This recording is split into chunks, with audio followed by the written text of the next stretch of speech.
Hi, everyone. I'm really excited to share with you this new Bible study on Daniel, standing firm in adversity. This is a study for anyone hungry to learn more about God. It's for those who might feel overwhelmed by what's going on in the world, or even fearful and need to be reminded of God's power that is for them in Jesus. It is for Christians who are wrestling with what it means to live in a world that doesn't believe what they believe, and how to engage biblically, faithfully, and winsomely. So why study Daniel?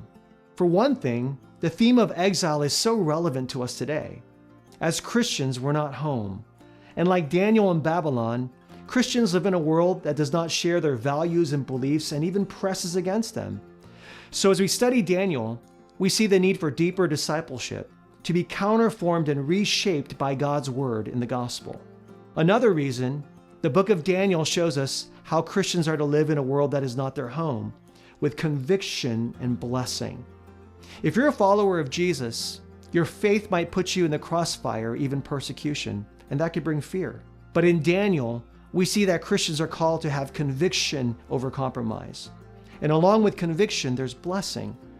Daniel's faith is lived out before others, and while some are repelled by it, others are drawn to it and are blessed by his faith.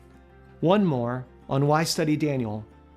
While there are well-known stories in Daniel, the second half is often ignored because it feels strange, and yet it's so important.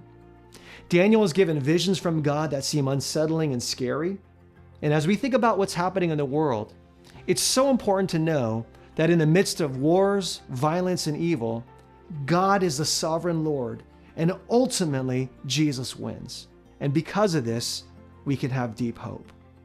So my hope and prayer is that through the study of Daniel, you will be encouraged by God's word and be able to stand firm in adversity through the power and hope of the gospel. Enjoy.